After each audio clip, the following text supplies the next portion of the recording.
Today we're talking about a bucket list trip for many.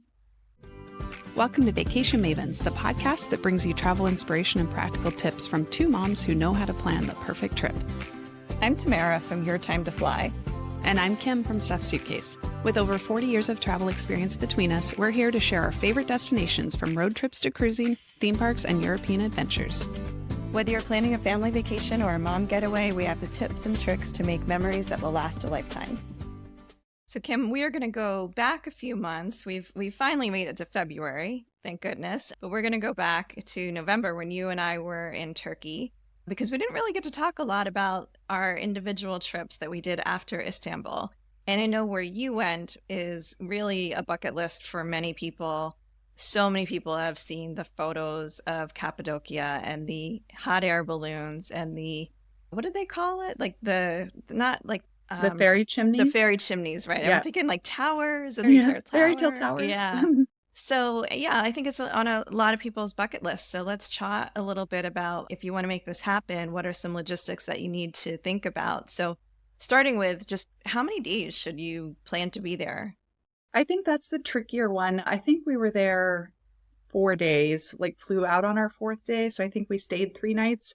I think that was good, but you could definitely do longer. I think it depends how much time you're trying to cram stuff in. It works really well getting there from Istanbul. So if you do 2 or 3 days in Istanbul and then go over to Cappadocia for 4 or 5 days, I think that's probably good. Main reason is because of the fact that the bucket list thing for many is the hot air balloon experience. And while we were there, it was our day. They flew. The day after us, they didn't fly because of weather. And so you need, if that's what you're going all that way for, you want to give yourself time in case your flight gets canceled. Yeah, it's so disappointing when the whole reason you plan a trip to somewhere is to do a certain thing.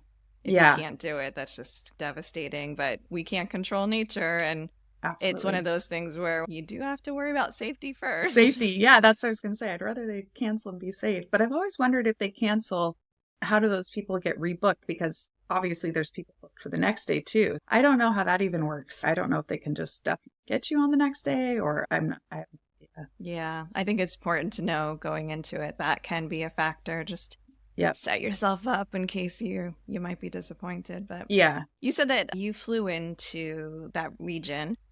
So how long is the flight from Istanbul? I'm trying to remember now. I feel like it was 2 hours. Okay. It was not a long flight at all. And we flew on Turkish economy. It was a great, easy. They even give you a little snack and beverages for free. It's kind of crazy. Shocking. So yeah. And if you have status at all with, I think it's Star Alliance, you actually get out of the Istanbul airport, you get a kind of a lounge experience. And when you get into Kayseri, which is the airport we flew into, they have a lounge as well. So using the lounges can be a nice little perk. Wouldn't expect that. But we did fly from Istanbul to Kayseri. There is a Cappadocia airport, but I think it's a lot smaller. And Kayseri is the one that most people fly to from Istanbul. It has the most regular flights, and it also is larger. So when you are ready to come home, it's got more amenities. Okay. It is important to know that Cappadocia is not a town. So many, I didn't know that until I went. I thought, oh, Cappadocia, Turkey, that's the place. Yeah. But it's a region that's made up of multiple towns. So even once you fly into Kayseri, you have to get a transfer to whichever the towns you're staying. And I imagine if it's a 2-hour flight, it is not something that you would want to drive from Istanbul to that region. That's a good question. I'm thinking no. Turkey's surprisingly a big country. It's so very large. It is. And the highways that I saw were extremely crowded. I'm sure in between cities it is not so bad. Yeah. And a pretty good highway system. But getting around things along the way, it would seem like flying is the better option. Absolutely. And getting around Cappadocia, if you wanted to rent a car and drive yourself, it seemed very easy. And you could definitely navigate yourself. So you don't necessarily need a driver or anything. But yeah, I don't know if you could. I have no idea what the experience would be like. Some of the more popular things, it's definitely a tourist region. So there are roads, you can make your way around. There's parking lots, all of that. So, yeah. So we talked about it being a region. And I know in our previous episode, we talked about where you stayed was a bit of more of an up and coming town. Can you talk about the different towns and maybe what advantages of being in one versus another? Yeah, absolutely. I think that it's good to know the main town that everyone thinks about is Göreme. It's definitely the most popular one that you've heard of. The downtown area has the most shops. It's almost weird. Like, I feel like it's in some ways like a Wild West, like Old West, like town boardwalk feel, like vibey, like touristy layout. If that makes at all sense to anyone. That was the vibe as we were driving through Göreme that I got. So it's definitely a tourist town. So if you want to not stay in quite that level of touristy town, then Uçhisar is the one I would probably recommend. And it's that beautiful, people have probably seen it, but it's this beautiful like town on a hill that has a famous castle that's like the highest point of the region. And that one, it's like Göreme's here, Uçhisar's here. And then we stayed at a place that's up and coming called Ürgüp, which is where we stayed at that hotel I mentioned, which was the avant-garde Cappadocia, gorgeous new cave hotel luxury property. And so getting around all those is pretty easy, but you definitely, if you want to be in the heart of where the balloons are, Göreme and Uçhisar are the two you probably want to think about. Okay. And like how far in between are some of those? Is it a half-hour drive or? No, they're so close. Like we Okay. actually hiked. So one of the things that I'll just mention now that we did was it's a Pigeon Valley hike. And so there's this famous Pigeon Valley where pigeons fly and stuff, and it overlooks the Uçhisar town. And then we drove into Uçhisar, which is 5 minutes, 10 minutes down the road. But then we did about a 3-mile hike through the national park over to Göreme. Okay. And then we showed up in Göreme Oh, yeah. and had lunch there and got a coffee. And they're very close, like those ones especially. And that's the valley is where all the balloons are going up and everything. And now where they took us to take off for the balloon, I could not tell you. It's somewhere in this valley area. Also in Göreme, I will say one thing that's really amazing is beautiful sunsets. So if you're a real sunset fiend, like Göreme would be nice because you can look out over the valley and get that Uçhisar backdrop, the big hill in the distance. So that's a nice little perk. Is that like also a good one just to see those fairy tale chimneys? Yes. Or fairy chimneys? Yeah, it's. I feel like seeing the landscape, not just from above, but hiking through it or whatever would be really cool. Yeah, I think that's absolutely a must do. One day, on the day we were going to fly home or fly back to, not home, but back to Istanbul, there was actually we hired a driver and they came, picked us up at the hotel and just drove us to where the launch point is for the balloons, and just seeing the balloons take off and getting the ground level of the balloons flying all around us, and like they were coasting right by us. And that's an amazing experience. I think that's good. If you really want to see though fairy chimneys, there is a national park I'm going to say this name wrong, but it's about Passabog Valley. And it's another national park area where when we were there, one of our days after lunch, they took us there. And it's just an open air park. People are walking around. And I hadn't realized, I'll tell you guys now, I hadn't realized there's some spots you can get up, and then the fairy chimneys have like open spots. Maybe they used to be caves where nomads stay, and you can look out over the valley. And I've seen some pictures post-trip that I wish I was like, oh, I should have found one of those walkways. I think our friend Eric tried to go find one of those at one point, but I wasn't with him. So yeah, I don't know if that is something people care about. That's a good spot to get a cool picture of those fairy chimneys and a good experience of them, more hands-on than if you're just wandering through the Pigeon Valley area, because you don't really know if it's as controlled as the national park one. No. Yeah. And for the fairy chimneys, I'm thinking of them like hoodoos. They are hoodoos. Okay. Yeah. It's just their way of saying hoodoos. Yeah. Yep. Yeah. So just that might, for anyone that's visited more of the Utah parks, that might put it into perspective a little bit more. But it has a look to them, right? Like, yeah, they're very eroded, and and you can see the levels. You can really see geology freaks will love that. You can see the different layers. I always love that. I feel like whenever I'm in a place like that, I wish I went into geology or something. But, so let's, since bucket list thing for many people is the balloon, let's talk a little bit about like those logistics. I know that you did this as part of a group press trip, but do you have any thoughts on if someone wants to book it? Should they book it through their hotel, book it just online? And then things like, do they come pick you up? Is it one of those 3:00 in the morning things? And like, how big is it? Like all those kind of, what expectations people should have. Absolutely. Yeah. Good. Amazing questions. You can book it, I think, through your hotel. They can give you the name of a tour operator, or you can just book it yourself online. I don't have the name of a specific one. If somebody really cares, I can look back on my photos and who our group was that we went through. but they're all the same. They go through the same schooling. They're Yeah. all great. So Yeah. can't really go wrong. So if you want to just ask your hotel for a recommendation of who they use or who they recommend, that's probably a great way to find it, unless you want to really start researching different ones and what they offer. They're almost all the same. If you've ever done one in Arizona, like Tamara and I have together, they're big baskets. Mm. So they are 4 sections on the ends with the pilot on one side and then another spot for 2 people. So I think it's 5 people per section, 4 or 5. I'm pretty sure it's 5. Our section only had 4 because we were a lighter load. But yeah, they'll put 5 people in one section, 5 people in another, 5 people in another, 5 people in another. And then I think 2 people can be on this little strip next to the pilot in the middle. Yeah. So they're large. It's not like a private balloon ride at all. Right. I don't even know if they do private balloons. Maybe they do, but Well, you I have know to be when prepared Glenn, Hannah, and I went when we were in Spain, and it was just the 3 of us and one other guy and the pilot. So yeah, that's definitely a different experience because you could kind of like move around a little bit more. You don't want to knock things off balance, but still. That's the one big thing I would say for what to pack is if you are doing it, make sure whatever camera or whatever you're doing that you're packing, if it's your phone or something, have some kind of lanyard or wrist attachment, because you're going to want to get selfies and hold the phone out over the basket, and it's just a little scary to think about it dropping. So even with my Insta360, I came home and bought a wrist thing for it because I didn't have it, and I was like scared to put the pole out past the thing. Right. I don't want it to drop on all those people. And then, definitely think about when you're taking photos. And I think it works pretty well. Like we got on and I was at the end, I think, but then it was friends. So we just rotated like, okay, you guys can come to the end and like, we'll do a round robin. So I would say just be willing to talk to the group that you're with and say, hey, can we switch up spots now?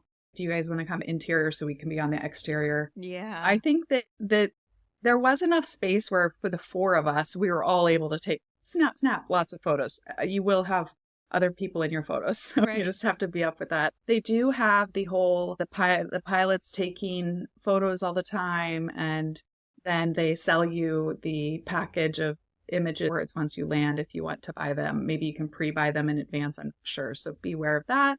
The pilot has his own 360 mounted on the camera. So then he tells everyone on one side of the balloon, like, okay, everyone on this side, look over here, and then snaps the photo. And then he tells that side of the balloon, the photo, and he snaps it. And then you can buy all those from him when you land. And of course, then you land and you have the champagne little breakfast. I can't remember if we had a hot breakfast. It was not the same as like when we've done it in Arizona where they have like a bench they set up, and this was you were just standing, you had your drink. And I think they had the little snack eat something, if I recall, but yeah. And then they transport you, they pick you up and transport you back to your hotel. We almost just went straight up and almost came pretty straight down. We didn't travel much. I have heard that sometimes they'll go, of course, like balloons work, right? Sometimes you can really traverse a lot, but you always have the band following.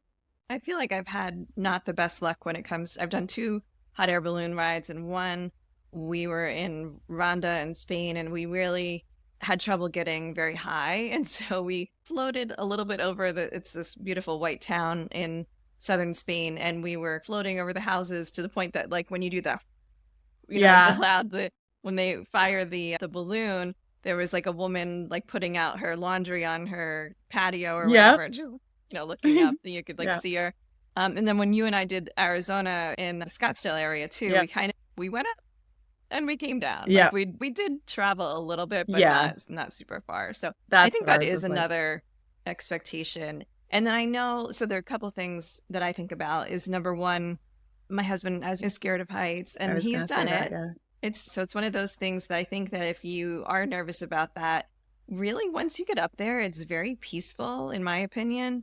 You do, sometimes they'll fire the fire to keep the balloon up, but it feels very peaceful up there. And so I'm not sure if that helps those that are scared of heights, that you're not rapidly going or something, but I do. I don't think I necessarily have a thing with heights, but even I on this Cappadocia one was getting a little uncomfortable because he also kept saying, we're going up. We're almost at 1,000 meters. We're almost there. The vocalization of knowing we're going to do it. Should we go higher? Should we go higher? And it's like, Yeah. you start to mentally think about like how high you are and Right. what could happen. And for me, I just had to take a deep breath. It's like, these guys are experts. They know what they're doing, but it Yeah. is a little like worrisome.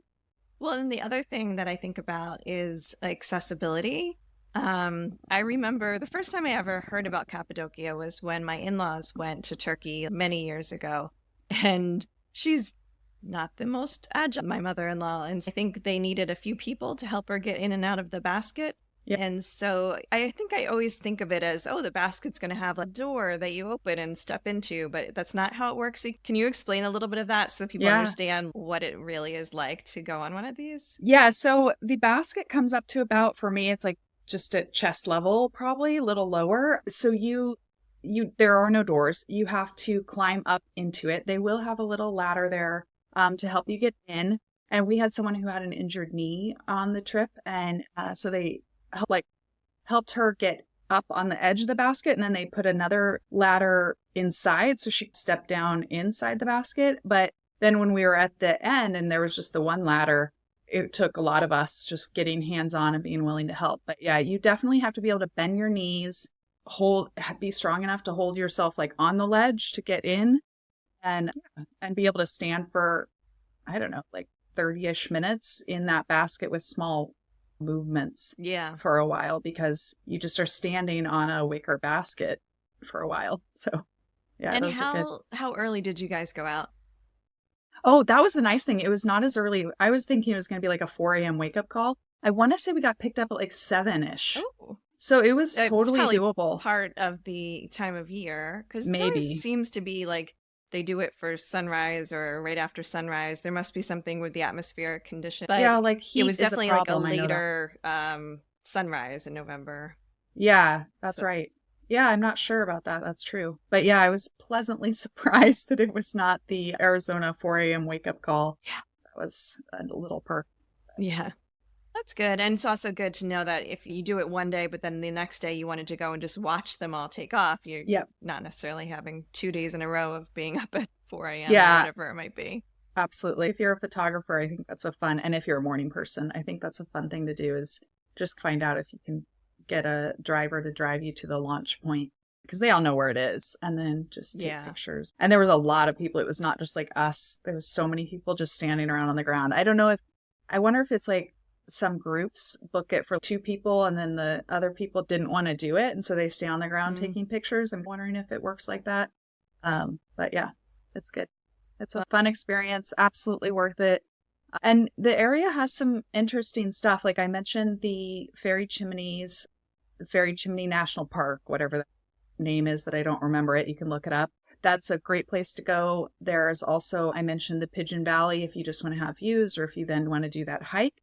It's a very doable hike. There's a few little hills and stuff, but otherwise it's just great. You definitely, I would say maybe All Trails if you're a little hesitant. Having an All Trails subscription or offline save the route, because you can go, it makes sense if you can look at a map and go, oh, I'm going from Uçhisar to Göreme or Göreme to Uçhisar. You can get an idea of where you need to head. And the path is sort of ish obvious, but not always. Just something that's useful to think about for that. But they also have this UNESCO World Heritage Site called, it's like the Open Air Museum, Göreme Open Air Museum, I think.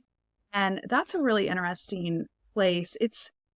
I would not say I think the Fairy Chimneys is better than the Open Air Museum, but if you're a religious person, then the Open Air Museum is really cool, because they have all these old churches into the rocks and stuff that were like hidden churches, and you can still see some of the artwork, and you pay to get into the park, into the museum. And then there's even one church that you have to pay more to go into that church. So it's an interesting concept, and they say no photos in the churches. People were cheating that, but if you're not media, you're not supposed to take photos in there.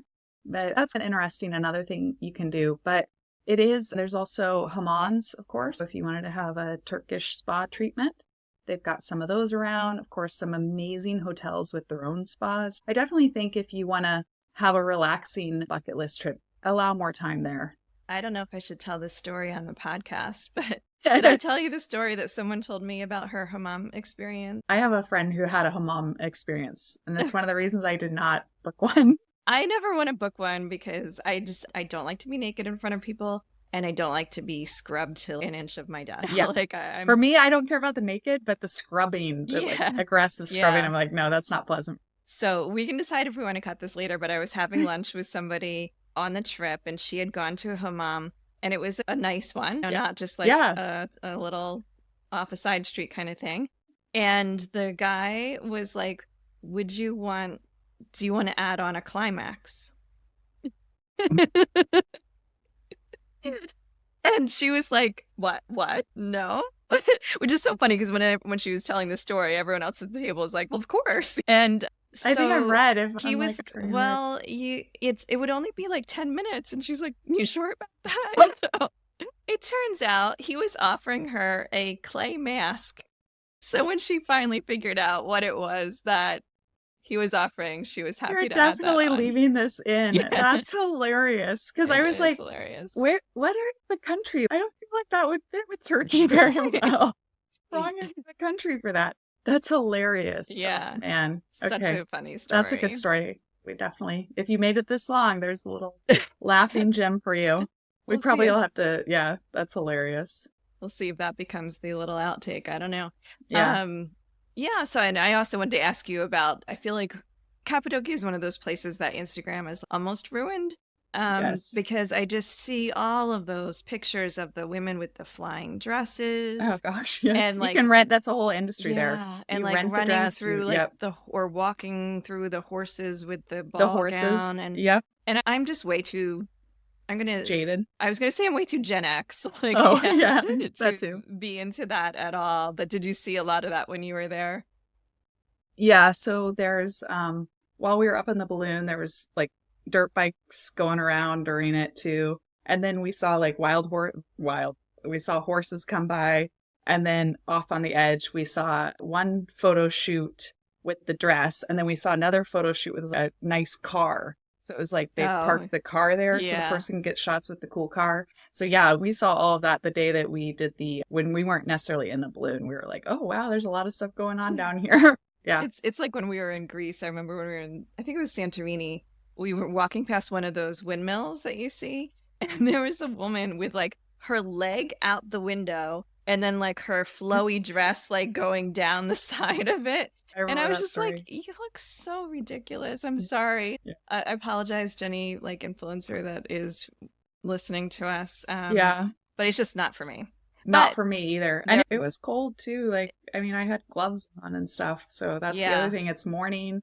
It is a desert-ish climate. So it's going to be cold in the mornings and then warm up in the afternoons and stuff. So just be aware of that. We definitely packed little toque and gloves. Saved my leg, so you didn't. That's the other thing. Your ball gown in there. Oh yeah, no.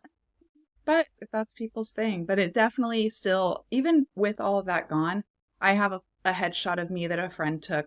So thanks, Eric, if you're listening. Eric took this great headshot of me with a balloon in the background on that day when we stayed down on the ground, and I'm using that for my headshot in a lot of places now because I was naturally so happy that the smile on my face is so authentic and just natural and. It was great. So I do have, and as like, still embrace it. It's a great, beautiful opportunity. I mean, I'm a big fan of doing photographer or some kind of photos to capture the memories from a trip and these places that are just iconic and they're recognizable from the photo. I just want to be myself. Yeah. I think a photographer there would be nice. But speaking of kind of what you packed, maybe some packing tips. Obviously, you were there in November. But there's probably some things that kind of would be year-round. So can you tell us what would you recommend to pack for a trip to Cappadocia? Definitely a good, like my Forsake boots worked so well for there. So definitely a good pair of walking boots because the open air museum, the fairy chimneys, all of that, it's just dirt, like packed dirt and kind of loose, dusty. So something with some tread. So something with some tread. Like tread and traction. Yep. Yeah. I definitely, or a good hiking shoe, whatever you want to do. Just something with good tread. I think that's comfortable would probably be one of the top things I would recommend. And then layers are just great because like I said, I'm sure, I know during the summer months, it can get up to, I want to say they said like 32 Celsius, 35 Celsius, 80s, and probably feel pretty warm. And so I definitely would say layers, like it depends on the season you're going. Sure. And definitely pack kind of thinking of a deserty climate where it's cold in the mornings, chilly. We didn't have rain, I don't think at all, but I did have a rain jacket prepared just in case. And then they had a poncho they had given us one day because I think it was maybe going to rain, but my jacket was fine. It was. Yeah. I know we already covered some good places to take a photo, but do you have any final tips that you'd want to share? Probably not. I think the ferry chimneys, definitely make time to go to that place. The hike through Pigeon Valley from Uçhisar to Göreme or the other way around, whichever way, was just such a special treat that was spontaneous. I think it was our friend Carolyn was just like, oh, there's going to be this hike. And so we talked to our driver and we're like, we're not going to go back on the bus because they gave free time for everyone at the hotel. And we were like, well, instead of just going and sitting at the hotel, we'd rather do this. So we did that, but then we ended in Göreme. So here's one little tip on photos. We ended in Göreme after our hike. And as we finally finished exploring Göreme, it was just getting to be sunset and we booked a taxi to take us back to the hotel so we could make dinner.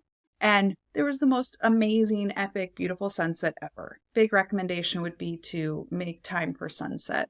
And that's kind of it.